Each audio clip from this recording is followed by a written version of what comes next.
Hello again and welcome to another fun-packed Primetime Muscle. I'm Tim Wilkins, as always, joined by IPB Pro Judge and Mega Promoter Tara Gilgindi. Thank you, Tim. Great to be here. Excited to see what's going to transpire on that Olympia stage this weekend. And IPB Hall of Fame bodybuilder Chris Cormier. It's showtime, Timmy. We are excited to be here. The real deal. You're looking good as ever. And our very special guest today, the man who owns bodybuilding, the Olympia, Muscle and Fitness, Flex, Muscle and Fitness, Hers, Wings of Strength, the one and only Jake Wood. Thank you for letting me in the building. Jake. The man with the master key. You're welcome in your own building. We are so excited to have you. And, you know, we love when we have special guests, but especially the man who put himself out there and said, I want to be a part of this at the highest level. What was your first Olympia, and what is your connection and passion for bodybuilding? Well, the connection and passion comes from way back when I was, 12 years old or so. But you asked me when my first Olympia was. That's something that's pretty easy to answer. It was 2003, Mandalay Bay. And that's when I finally had enough time in my life to where I could actually go and do something just for fun like that. And a lot of fun it was, and I've been hooked ever since. I knew at that point in time, long before that point in time, that I wanted to be involved in promoting bodybuilding. I just didn't know how to do it. And so I began my slow education process at it. So, well, of course, you mentioned earlier your connection to bodybuilding in 2003 at the Olympia was because the MC was so good. Yeah, and who was that MC? That was me. And how did all this really come about? How you said, okay, I love this sport. I want to promote shows. What was the next step in the evolution? Was it the Wings of Strength? Yeah, there's more personal story behind that than I can put in there because, my desire to promote bodybuilding shows is part of what ended my first marriage. So we're not going to go into that one because she didn't want me to be doing that. She had other ideas about what I should be doing. It just became the slow process of learning how everything worked, finding out, the difference between at the time the IFBB and the NPC, how it functions. The roles of promoters, the roles of judges, the roles of the sanctioning body, the IFBB and the NPC, and everything else. So, it was quite a process. So, well, it was really only I guess it was a fair amount of time because 2003 to 2019 was the big purchase. That was the big purchase. Yeah, that was the agreement for the big purchase, which happened literally at the end of 2019, so at the beginning of 2020. And 2020, what a year that was, right? What a year. So that's the year that you take on the Olympia. You're going to bring the production bigger and better than ever. You got everything set for Vegas, and then COVID lockdown happens. Yeah, that was shocking. I mean, I remember being, going to the Arnold and seeing in, it was March of that year, just the way their show was being devastated, and it was tough to see. I felt bad for the guys there, and I always look back at this one particular photograph that was taken of myself and Dan and Arnold Schwarzenegger and Jim Lorimer, and that was a time where I would have thought that I would have been smiling with a great big smile on my face, but I had this stern look like, I don't know, I can't even get it. And it was like, because I'm looking at this going, this is going to be my show. I put all this money and all this effort into this, and this is going to happen to our show. But then Dan just pat me on the back on, no. We still have 6 months until our event. It's all going to blow over by then. Right. 6 months! Yeah, I wish he was right. But well, 2 weeks didn't flatten the curve in Las Vegas, and the decision had to be made at the last minute to move across the country. It did. It did, and it came at a point in time where, I was right in the throes of COVID, feeling like hell, and realizing that the show just wasn't going to happen in Las Vegas, and finally we had to get that through our thick heads. It was closing down, and Las Vegas didn't want to do anything, and we had to decide at that point in time, are we going to cancel? I mean, canceling, 4.5 weeks out, 5 weeks out, how tough would that be? And that'd be awful for everybody. And then when Dan said, hey, look, Orlando, they can handle it. They say they're open, And so we went through all the, oh my God, how much is that going to cost? Is that really going to work? What's going to happen? Can we do it? Can we have our show on a flat floor plan like you'd have to have? And we just said, it doesn't matter. We're just going to do it. And, what happens, happens. We're going to make the best of it. So Jake, did it actually go through your mind? How much time did you spend on maybe we shouldn't do it? Not very much. Not very much. I mean, the time when we spent the most time on that was at that 5-week out period. I was sick, feeling like hell, and it was like, we can't have it in Las Vegas. Now what are we going to do? Our venue is closing down. They're looking at us, kind of shaking their heads, and yeah. And we thought about that. Maybe a few hours. Not too long. Right. Yeah. So. Well, as a promoter myself, I had a chance to get to know a little bit about the history of Jake Wood. And Jake Wood was very passionate about bringing female bodybuilding back. And before he owned the Olympia, he brought female bodybuilding back in 2019. And it was a huge success. People said, that was yes. 2020. Actually. 2020. Yeah. 2019 was... We made the agreement. But you already sponsored the Olympia in 2019, right? Yes. That was a stepping stone, yeah. So we knew that Jake Wood felt passionate and he wanted to bring female bodybuilding. And even when the Olympia was not carrying female bodybuilding, Jake Wood did the Rising Phoenix, which was the World Female Bodybuilding Championship.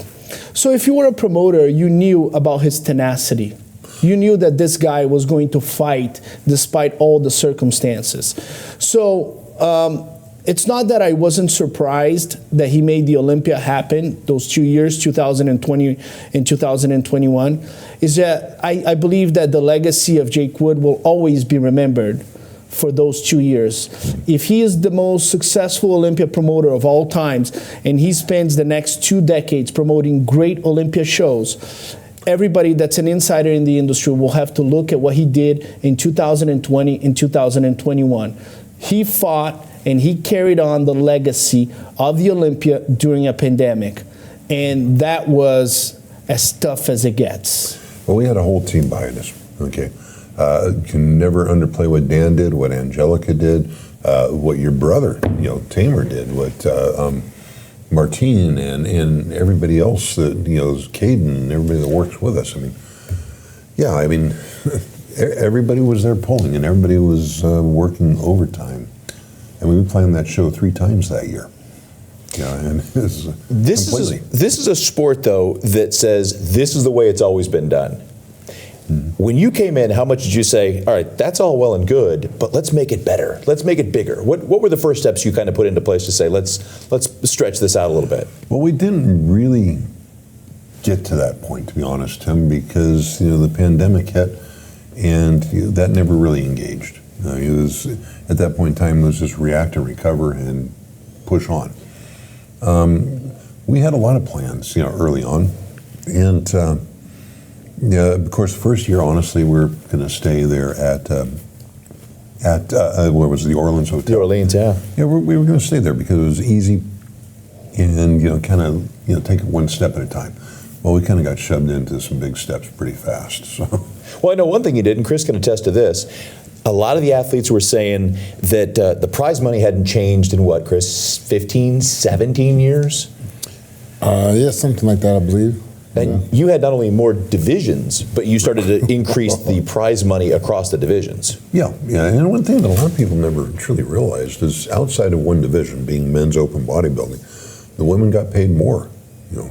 If you compared the women's divisions, against the men's, physique, men's, classic physique and 212s and so forth, the ladies were making more, and I'm proud of that. The bikini was making a nice purse. Yeah, bikini. For a purse. Yeah, and that's the way it should be. Yeah. Now my job is to catch all the other divisions up to, the men's open, and at the same time keep increasing the men's open. That is not going to be easy to do. I mean, that's a goal, but. Well, one of the things I wanted to ask you, Jake, is, this is the most exciting week in bodybuilding. In the next couple of days, we're going to be in the Olympia stage, seeing possibly a new Mr. Olympia or, a lot of guys maintaining the title. But one thing that I noticed, and I had a chance to work with the previous administration, is that right now the Olympia, owned by Jake Wood, President Dan Solomon, is an institution that is 365 days. People talk about the Mr. Olympia the entire year. There's shows, like FemFlex Friday. There's Olympia News. There's the Menace podcast. It's a constant. Fit Rockstar. Fit Rockstar. Primetime Muscle. Is a constant. It's feeding of what the Mr. Olympia weekend is. It has become a whole year thing. Was that something you planned? Yes, it was. For instance, this show that we're sitting on here right now, we knew we had to have kind of a nice high-level show with people who know what they're talking about, who have credibility. And they weren't available, and you hired us, and we appreciate it. I wasn't going to say that. While we're on the subject. We want to have an influence on the narrative, out there. And then, of course, we also want to show all kinds of different aspects of bodybuilding. All the women's concerns that we take care of FemFlex Friday. The funner aspects, of Isabel's show on Fit Rockstar. And then, Dennis with all the credibility he brings and the interesting, topics he brings up. So you kind of have to have a wide range of different shows. You can't be too one-dimensional. Yeah, I wanted to ask you something, Jake. Is how did you become to put together your staff? You started at Wings of Strength. You brought it in from okay, you got Linda highly involved in a lot of things. You have a lot of women that worked really closer with you before you started putting all these other projects together. How did that come about, and how did you come up with the staff you have that work closely with you? Well, that all came about fairly organically, to be honest with you. It wasn't exactly a plan. Just sometimes we'd come upon people that we knew were a fit, And, Linda was a great fit from early on. And Linda's always been so willing to work and to help. And, here she was, she's 8-time Miss Olympia, and she'd be the first one jumping in, tearing into boxes and, putting, assembling bags and, doing all this stuff and helping assemble. Yeah, you get people don't always realize you got to do silly little things like assemble the lanyards and the tags. Well, Linda would be there taking care of all the lanyards and the tags, and she would work. And everybody else has that same work ethic that we deal with. And you have to be efficient. You have to be smart. You have to be self-starters, and you have to be a team player too. That's always been quite important. Well, speaking of the Women's Olympia and bringing that back to the main stage, as well as many others. And remember, I want to say that, don't mean to interrupt, but what we did with women's bodybuilding is because we feel passionately about all the divisions. I don't want any divisions going away. It's bodybuilding for everybody, and if you cut off a particular body type, you're not serving our market very well. So that same commitment goes to every division. And they all divisions, I'm sure, appreciate that. And we're actually going to talk about that when we come back. We're going to talk about the Rising Phoenix and how that kind of opened things up and brought women's bodybuilding back to the main stage and got that ball rolling. All the divisions now headed to the main stage at some point this weekend. Yes, at the absolutely. Olympia. Everybody will be on the main stage. Everybody will be at the main stage. And we'll find out more about that when we come back on Primetime Muscle. You diet down, train hard, and supplement smart for months. When the time comes to step on stage, don't leave your tan to chance. Go with the pros. Pro Tan. #1 worldwide since 1987 and the official sponsor of the Olympia for the last 15 years. Don't step on stage without it. Pro Tan. We're back on Primetime Muscle with our very special guest today, Jake Wood. Jake, we know your passion for the entire sport in all divisions. The Rising Phoenix is a beast all its own. Bringing women's bodybuilding, you took that to another level, brought it back maybe well beyond its previous greatness. What was that process like, and where is it headed? That process, how did that happen? Yeah. Is that what you're kind of thinking about? Well, originally when the Arnold dropped women's bodybuilding, the Olympia, the next year dropped women's bodybuilding, and they announced in 2014, and in 2015 there wasn't going to be any top-end women's bodybuilding shows, period. And we tried to license it. We tried to license the Miss Olympia at the time. David Pecker was the owner, and I was working through Robin Chang. Robin, I think, worked very hard. He really wanted it to happen, but I couldn't. I thought the terms were unreasonable for the show. Yeah. At the time, now I think they're very reasonable. Different perspective. It was $50,000, and they could pull the show for me at any point in time. And I didn't like the thing where they could pull the show any year. I wanted to have an agreement, a multi-year agreement. So we couldn't get things together. So from there I said, fine, we're going to go ahead and give that $50,000 to the winner, and we'll go and give them a car too. Make it worth it. Which had never been done outside of the Arnold for any of the women's divisions. And Arnold, I think, was only the Open that they would give the Escalade and the what were they given over the years, Chris? The Hummers back in the day. Yeah, the Hummer, the watch, then the money, of course. You've done and the prestige of the show. Of course, beautiful, prestige, awesome show. But you've done Corvettes, Camaros. Yes, Hellcats. Hellcat. Yeah, Dodge Hellcat. Like that one. Like I said, the Corvettes are the big one. But this year is going to be different. We're going to be giving it away here very soon. It's actually going to be a very customized four-wheel drive pickup truck. So I was going to say Ducati, but about $117,000 for the truck. If it was Ducati, Nico would be in the show. Nico loves a Ducati. I had a chance to attend Rising Phoenix last year. I want to congratulate the promoter, Alex Sacasa. I know her personally. And there's something to be said about some of the people that Jake chooses to be around them. And if I were to say some of their main characteristics would be their fighters. Alex Sacasa is a fighter. She is going to be dealing with a lot of... She is, and very literally a fighter, too. Yeah. That's She actually does Muay Thai. You talk about Alina Popa, right? Alina Popa promotes events in East Europe, and she has to battle it out with not only other federations, but sometimes even government restrictions, and she doesn't back down. You look at what Dan Solomon did in saying, hey, if the Olympia doesn't happen in Vegas, it will happen in Orlando. And that's something that I've noticed about the people that Jake chooses to be on his side. They are first and foremost fighters. And the Rising Phoenix is one of the most enjoyable shows. I don't judge, I don't work, I don't do anything. I just sit there and I just enjoy the event. And it takes place at a casino where you can sit, relax, and have a great time. And a lot of times we talk about the car, whoever is going to get the car, and man, the car is parked outside. You just keep looking at it, and you go back to your hotel room, and I'm like, Heather, come on, get in shape. You need to do this show next year.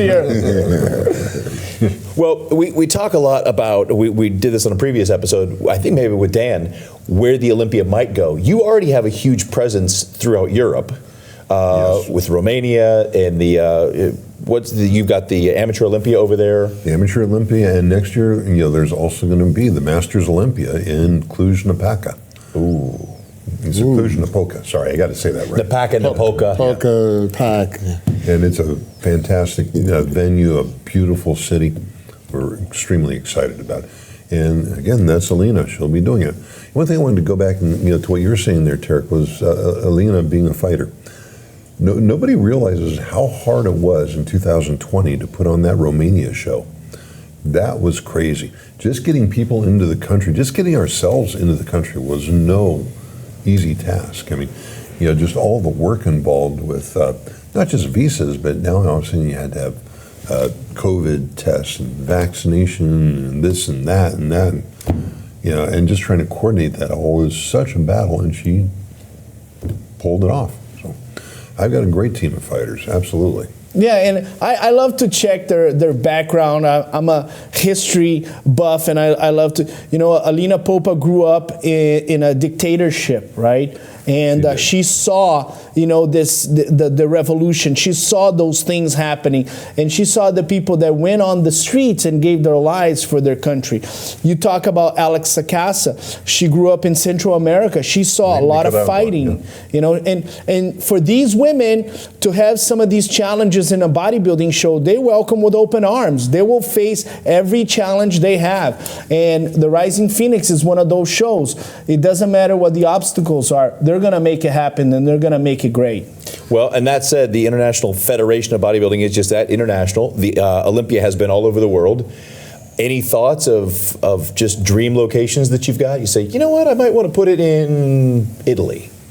That could be very nice. Honestly, my opinion, the home of the Olympia should be Las Vegas. But also a conflicting opinion with that is that it should be in October. Maybe late September, maybe October at the latest, early November. It used to be that way, right? Yeah, and it should be that way. No, so it's kind of like, can we get it in that time frame and Las Vegas? Can we really get those two things together? That's a big struggle right now. Is this all some of the effects from COVID by it being in December this year, or is that? Well, in a sense, yes. I mean. Yeah, we went to December because obviously in 2020 there were so many events that were canceled, and the whole season kind of got pushed back. And you couldn't have a qualification season unless you moved the Olympia back to December. Okay. And absolutely. Right now we could go back to a September date in Las Vegas if we wanted to go back to the Orleans Hotel. And I'm sorry, I want something more than that. The Orleans Hotel always did a fantastic job for us, but the arena there too. But it's we need to be more than that. Compared to the Zappos this weekend, in Planet Hollywood, the Zappos, the Venetian for the Expo, which I think is next level. It is all now. You really see you're being able to implement some of your goals of making things bigger and better. Vegas just does have that feel. That was the first place I ever saw the Olympia. It's a great destination spot, Great food places. Yeah. Great clubs, right, Chris? Great clubs. Yeah, great clubs. I just want to mention something. I believe, and I've said this the entire year from January to December, I believe that the Zappos Theater and the Venetian as the convention for the Olympia. The Zappos Theater makes it for the greatest Olympia venue of all times. And within a few hours, we're going to see the best bodybuilders in the best venue in the history. It's just made for that sport. And I have to give, congratulations to Jake, congratulations to Dan, the entire production team. What an amazing job. I got my ticket for free because I judged the show, but boy, if I didn't, I would charge my credit card $5,000 and get a seat in there.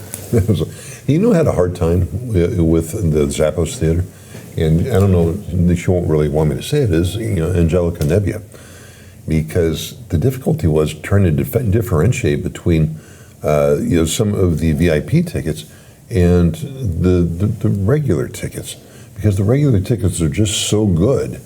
How do you make the VIP experience that much better? Because there's not a bad seat anywhere. It doesn't matter where you go.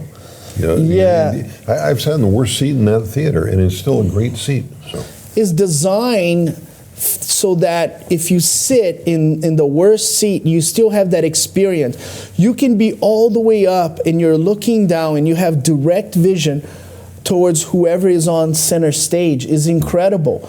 And Mandalay Bay and Orleans and Orlando, they were great, but what we're about to experience within the next couple of days is something unprecedented. Well, the stage production the last couple of years in Orlando was phenomenal. You had the biggest stage for the competitors. Tamer and Martine, and Caden, everybody, they knocked themselves out on that. It was great. Oh, and just the feel in there. But from what I'm hearing about the Zappos, it's only going to be better. Yes, sir. And it won't be as expensive. So that's a good thing. That is a good thing. Because the stage is already there, the lights are already there, the sound system's already there. So, yeah. And we've also talked about a couple of the competitors that were kind to you in that they won multiple shows, so there were fewer people to have to ship there. Yeah, and we kind of offset with the fact that it's an extended season. This is a 14-month qualification season. Right. Yeah, you're right. Every time a previously qualified competitor wins a show, that saves us $1,500 to $2,000. Does that mean we need to take Ashley Kowalser, a.k.a. Exactly. 47, to dinner after the show? Because she's the best Olympia employee. She's taken so many qualifications in her pocket. A.k.a. 47, you're on the good side of the Olympia TV, Olympia News, Muscle and Fitness. You're saving a lot of money. Well, Exactly. And I will say it's a very full week. The week before you have Dr. Bob Goldman's anti-aging, and then Tuesday, Wednesday you've got the Amateur Olympia, where I believe last year IMC we had over 600 competitors from 70, 80 countries. You had a lot of competitors with more than 20 letters in their name. Let's just say that. It was well represented by the world. And no vowels. No vowels. No vowels. It was either all vowels or all consonants. Yeah. But it was a really impressive group of the best physiques from around the world, just like the IFBB side, where they all converged on that stage. And I can only imagine Vegas even more exciting to see those people. To me, that's the high point, is when you come in and see all these different physiques from all the way around the world. Of course, you get to travel a great deal. I have to travel a fair amount. I get to see them in Europe, and you get to see them. Where don't you go, Tamer? And that's not your name, is it? Even my mom confused us. But the best quality Olympia amateur or pro qualifying event that I did this year was the Olympia Eastern Europe. I saw competitors in that show that I went back and I started texting judges and I say, guys, the winner of the figure on that show and the winner of the bikini and the winner of the women's physique on that show, they could potentially be top 10 at the Mr. Olympia this year if they get a qualification. I was incredibly impressed. The girl that won the women's physique was from Iran. So here, the girl that won the bikini, if I'm not mistaken, she was from Poland. And the girl that won the figure, which was so impressive, I think she was from Switzerland. I could be wrong, but they were the best competitors I saw. And I think doing an Olympia amateur in Eastern Europe really brings some of the best athletes. You know what I love? The true fans of this sport in any position that they're in, whether the owner or the judge, he remembers the country. A lot of times he'll remember, oh, he was 30 USAs in red trunks and his side chest wasn't good. And as soon as he said from Iran, you rattle off the name. As soon as he rattled off Poland, you remembered the name. So these true fans you guys are so engaged. I'm engaged, but I'm just the one reading the name and I have to forget right away because I got 20 more names. Yeah. But you got to remember how to pronounce them correctly, too. Yeah. I ask just before they hit the stage so that I don't mess it up because that's very important. But your passion for this sport really rings true across everything that you're doing to build this for the fan and for the athlete. So that's such a big milestone. We're going to talk more about the legacy that you've taken on and where you want to go with it. And then we've got another interesting question behind that when we come back on Primetime Muscle. Okay. All right.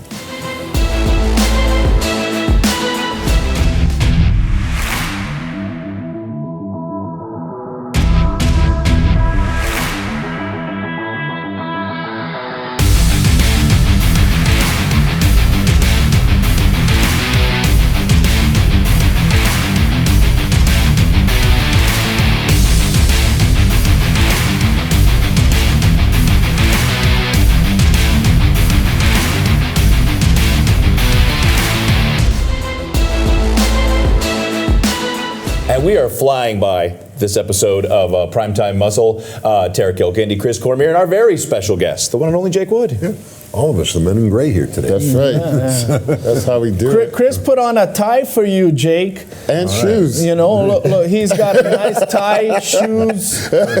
He's not going commando. Yeah. We're good here. If we And finish I in showed time, he my can check in with his striations. probation officer. This is good. Striations in my quads today, too. That's right. Oh, Chris definitely hit a side chest before you came in and was quick to show us that he's still got some striations and feathers in the Those side. are stretch marks, Tim. Well, as much as we love the rivalry of Chris and Flex, what were some of your favorite rivalries over the years? Oh boy, you know there's so many fun ones, but of course, one of the ones that played out best on stage, I think, honestly, was Phil and Kai. That hair whip that Kai did, hitting Phil appeared to hit him in the face, and the expression that Phil had after that is like, "Did you guys just see that?" Yeah. It was no gift. There was no gift. Wasn't there some quality pushing right around that time too? So the previous year, a lot of people were criticizing Kai because Kai wasn't aggressive enough on stage. They felt like he was too philosophical. He was surreal on stage, and his coach was George Farah. And I think during the season they said, you gotta go after Phil. You gotta go after Phil. And his attitude on stage changed dramatically. He was there to fight Phil Heath. And it brought a lot of excitement because it really got close. And at one point, the former chairman from Georgia, Rope, he was expediting. He had to go in between them and separate. But man, could you imagine separating that fight between, that's about 600 pounds of beef right there. Yeah. And Rope Man was about 6'2", maybe a $180, $190. And he was courageous enough. He's former Lee Haney's, training partner, so he's not missing any courage on his camp. But that's a place that you need to be not only qualified, but have the courage to do it. Because if those guys scramble, God bless America. Dana White is out of a job. Yeah, that's right. Well, early on to you watching the Olympia was the Ronnie and Jay years. That's true. Yeah, that's absolutely true. There was some great rivalry. I mean, it wasn't as hot and as passionate, but it was definitely strong. You saw it there on stage. Women's bodybuilding had Iris and Vicky. Iris and Vicky? Yeah, Iris Kyle and Vicky Gates. Those were the last years that I remember the Women's Olympia being on stage that I was emceeing, and they were 1 and 2 just going back and forth. Oh, you're MC. Yeah. Okay. Yeah, I was getting confused. The last year was 2014. Oh, no. Yeah. And Kim and Linda, Linda. Kim Krzyzewski and Linda. That was close.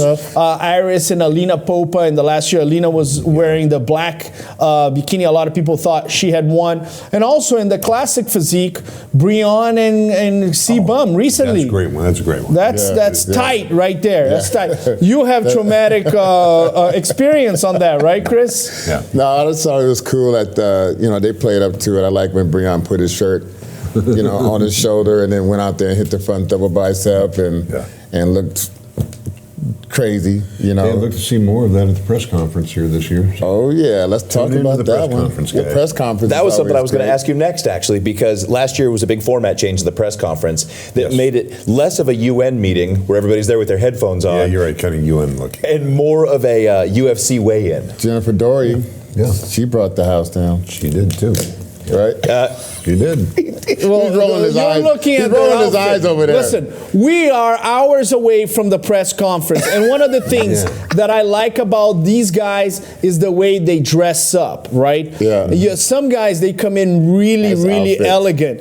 Yeah. Brandon Curry, he's wearing a very nice suit, and Phil Heath, when he was competing, very nice suit. And some guys go casual. Some people are very conservative, and some people will attack. I can't wait to see in a few hours what Blessing Awodibu is going to do on that press conference. He's going to come after Ian Valier. I like when Brandon shows up with the luggage that like he's getting paid in 10s and 20s. That's all his money in the bag from the previous year. You got to have something to carry the Sandow away. Yes. Yeah. So, any big change, or are we going with that format again? It's going to be pretty much the same format. We're just going to get better at it right now. So Good, and pairing them up because there's so many good rivalries in each division. Wasn't it like a boxing ring sound, like a ding, ding? So well, you know what that was about. That was to tell Bob, stop talking. Sorry, Bob. Oh, Sorry, man. Bob. Well, listen, we love Bob. He just has a bad taste in water, but other than that, he's a great MC. Now, I've had a chance to walk by the press conference, and they were being so secretive about it. They're like, you can't come in. I'm like, what are you talking about? We're going to be watching. They're like, no, we're doing something different. So I know that this year, something is different than what happened last year. We're going to find out in a few hours. Well, you got Sarah and Natalia. That's become a big Natalia Coelho and Sarah Villegas. The big rivalry. It is, you know, but they're such different personalities too. I mean, because you know, Sarah's willing to mix it up and talk and so forth, whereas Natalia is very, she likes to be polite, and that's her. It's so it's going to be interesting to see exactly what happens there. We talked about on a previous episode that there was some scuffle via online on an Olympia TV between the Olympia guys, the physique guys, between Kyron Holden, Aaron Banks, Jeremy Buendia, and Brandon Hendrickson. So that could be another great facet.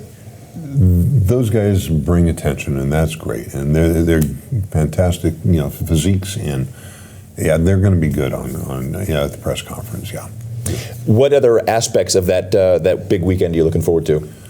What other aspects? The after party. I love the after party. Yeah, that's the best part. Got your man right here. Yeah, boy, let's do this. Yeah. Yes, sir. Chris invented the after party. I need to be highly involved in that one with you, If I could give you one advice, stay away from this man after midnight. It's only problems after midnight. Just don't sniff any funny little red balls. Yeah. He's got Don't worry about the potion. He's got the super rush. He's got his profile on adult search. Here for the weekend. Here we go. Let's go to entertainment capital of the world, Las Vegas. That's right. Well, it is going to be a big weekend, and we look forward to all the events, especially one of my other favorite things. The press conference has been a favorite for years, and the Sunday after with all the Meet the Champions, Meet the Olympians. I've never been to that. Oh. I've been to everything but not that. It's a really cool moment. We had a moment where Big Ramy was there, and he had a fan there, and he was able to, talk to the fan and give him his belt, and that was a special moment. So I feel like a lot of international fans, they like some of the different things. A lot of the younger kids, they love the seminar, and then you have the guys that just want to go and party after the show. You have the people who are crazy about bodybuilding. They come from Europe, and they can't even go out because they don't believe the result, because their guy didn't place 7th, he placed 9th, So there's a facet of events, and there's a lot of people, young kids from University of Las Vegas, they go to the expo because all they want to do is get the samples from the supplement companies. There's something for everybody at the Olympia weekend. But Tarek, they people actually diet down. They just go there to watch the show. They're doing full-on diet system, like 15 weeks out and get ready for the Mr. Olympia. They're just in your staff. You're here. You're amazing their diet right now. Are you going to drop any water, Tarek? I am dieting myself. Not only am I dieting, but as soon as I hit that expo, I'm going to have my lats open and walk around with my lats open like I should have been in the show, and I didn't get in the show somehow, Yeah, you're going to be that guy pushing around his imaginary wheelbarrow. Yes. You see those guys, and man, they're part of it. I gotta love the expo. You get to see the amateurs there. That's important. The expo is going to be better than what you've seen for I don't know how long. I mean, it's an awesome show coming up, a great expo. So that's something I have to ask you. As a comedian for 30 years, I used to love to be backstage and look out into the audience. And then I would, after my show and anybody other act is on, go up into the crowd and look down to see what they experience. And it's just magical. When, as the owner, and 364 days led up to a magical moment, what is that place you like to be, to take it all in and say, this is it right here? A lot of different places, every place. I mean, I have one of the unique positions there. And people will see me do this. I'll go sit up with the judges, right? Then I'll go sit over on the right side, the left side. I'll go sit in the back, just to see what is it that people are seeing right now. And of course, now this year I got to go upstairs there at the Zappos. Okay, that's all right. I'll go up there too. So that's the most fun for me. But the best moment, the best single moment, I think, is right when the show starts on Saturday night. And we get the boom, the big sound, the lights, everything. It raises the hair on the back of your arms, and that's the best.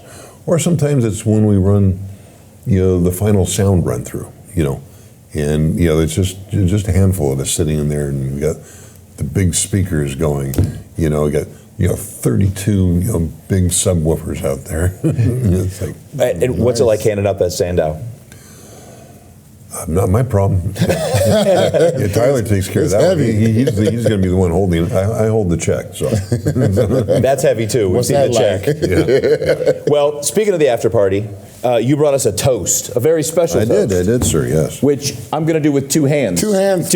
Two hands, Timmy. And you're going to tell us, as I pass out glasses to everybody, what this very special toast is all about.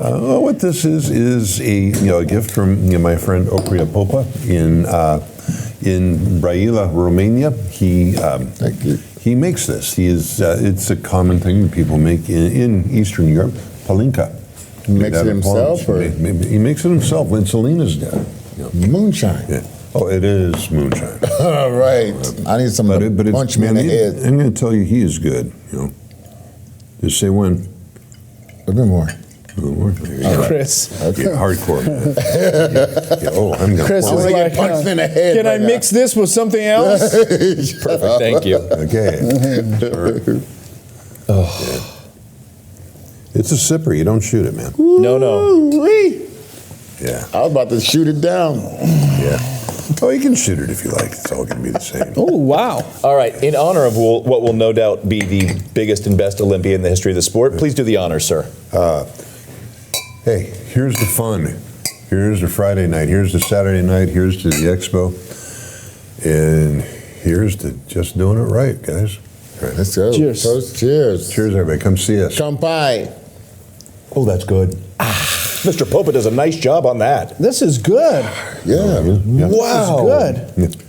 And it's strong, too, right? Yeah, strong. Wow. You need a booth at the expo for this. You should fly him in. Oh, yeah. Wow. But just put it in one of those. Now you're gonna see my party face coming Oh, around. man.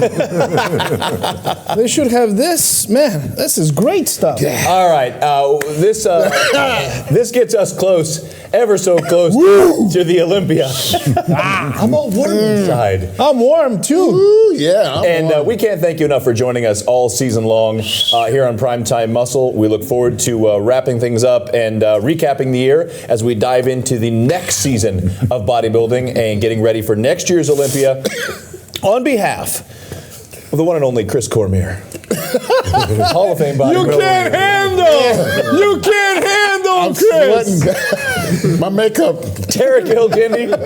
And Jake, thank you for joining us. Hey, Thank you. Thanks for letting me come on the show, guys. Yeah, And man. thanks for creating Thanks for this partying show. with me today. Yeah. First time partying. All right.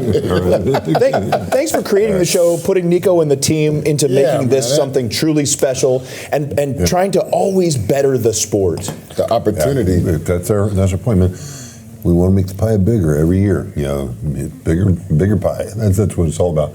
And Nico, why don't you ever come out here on camera? Nico! Come on, little guy. Nico! Come here, Nico, with his Ducati. Get your little Come here. booster chair. Nico, come here Come next on, to man. me.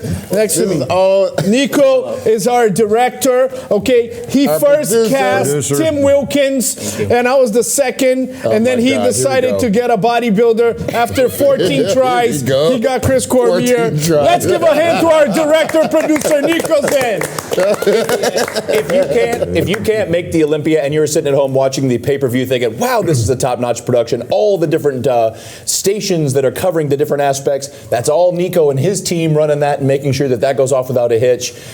We can't thank you enough. And everybody, enjoy the Olympia if you're there or if you're watching at home. I'm Tim Wilkins. We'll see you next time on Primetime Muscle. Look for Prime Time Muscle. Prime time muscle.